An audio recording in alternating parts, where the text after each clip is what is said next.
What do we do with tenderness? There are periods of time more tender than the rest. In the same way, there are experiences, shadows of emotion, which have this same rawness. It could be a moment where we are laid bare, our hearts connect to the vulnerability of our experiences or another's. There have been a lot of these moments for me lately, moments where I am made soft by the world, more soft than I would particularly like to be. We are made soft by the sorrows of the world, the rawness of grief, of loss of our confidence is bruised, of failure. The same is true of our exposure to love, which too is intertwined with fear. We are made soft because though we are bone, we are also flesh. We feel through our nerves, through our worries, through the abstractions of our imagination. When we speak of tenderness, it is not simply a sensitivity we speak of, but a soreness which arises upon stimulation. We are made soft. We are met with the world, and we are reminded of the vulnerability innate to the human experience. Like I said, I've had a lot of these moments lately, where I'm reminded not only of my own softness, but of the recurring nature of these experiences.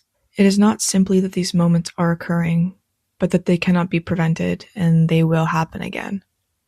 Often, I think of tenderness in the very real sadness which emerges through loss, or through witnessing another's loss. We relate, we grieve, there is nothing to be done. But there's more to it. Tenderness is visceral in that it runs deep. We have opened ourselves to the possibility of feeling a larger spectrum of emotion. We are open to becoming bruised. This is not to be confused with some sort of emotional injury, but instead is a bruising that shows us how much we can feel, and how much others can too. If we do wish to view tenderness through the lens of an injury, it is best viewed in knowing how much something hurts for another. Tenderness is knowing how hard to press, how gentle we must be when dressing a wound. We use tenderness as an instrument for empathy. We utilize our pain to make sense of another's intimate experience with the world. We lean into love, and love, like all things worth feeling, has the potential to sour. So when I said before that there is nothing to be done with tenderness, it is not that there is nothing that comes from it. It is the feeling of rawness that comes with being alive that is inevitable, but it is not immovable. We can use this feeling to know the world more deeply, to know more about one another and ourselves. The vulnerability of our experiences is made obvious by the things that count. There is no shortage of valuable moments, all of which have the capacity to bring about hurt.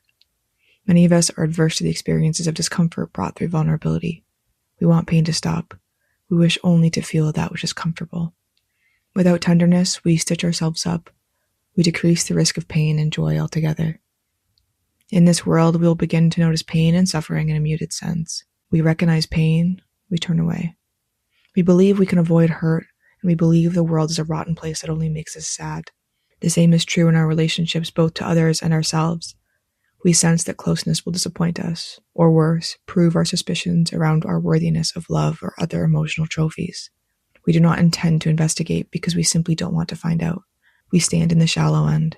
We never fully enter the water for fear that it is cold. And still, we begin to fulfill the prophecy of coldness without entering the water at all. We limit our warmth to ourselves, to others, and our experiences are dimmed by the blatant proof of life's difficulties. We become deprived of the possibility of the overwhelming redemption made through the up-close experience of love and affection for the world, others, and ourselves. We do not know why we experience suffering intertwined so intimately in the process of uncovering the most joyous things, only that there is a trade-off made worth it despite this. Though the way we hurt most intimately is a risk through tenderness, that is, vulnerability, affection, and courage, we too experience life most beautifully in this way. This is the complicated part, isn't it? The tenderness expands the scope of it all as a bridge between pain and pleasure. We must be willing to sit bare in front of oblivion to experience this humanness. We must be willing to be made soft, to sit fully in the benefits of our being. As I said before, it's not something I or many others find particularly enjoyable. There's only one benefit to vulnerability, and that is intimacy. I think this is a pretty big one. Tenderness lets us know the world, each other, for as we are. We become closer to the world when we acknowledge it for what it is, for how it is, soreness and all.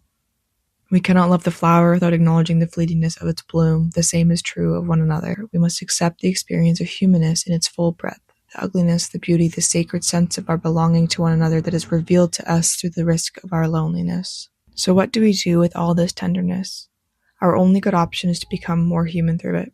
The discomfort of our sore spirits becomes only evidence of the spectrum of our being, of our allegiance to human experience, Instead of closing ourselves off and becoming hurt by the shallowness of surviving, we must reveal ourselves and begin the process of vulnerability with our world. Many of us grow away from the instinct to shut down, but it's not easy either way.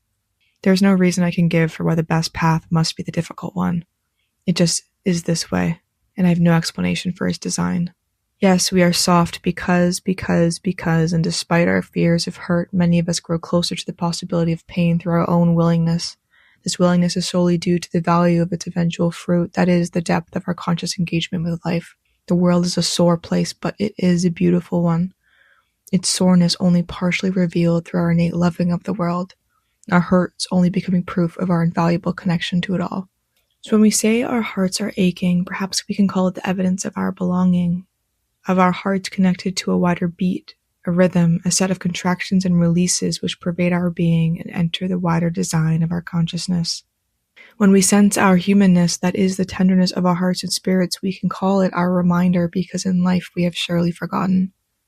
If the tenderness arrives and we feel inclined to shoo it away, we know instead that we welcome a different kind of pain, a dull and aching pain for which we have no use. When we decide the fear of tenderness is more valuable than its reward, we are already losing.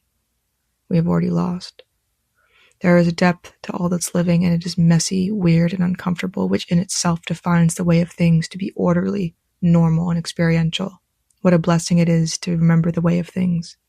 What a blessing it is to allow ourselves to be bruised in this way, in this tender, loving way.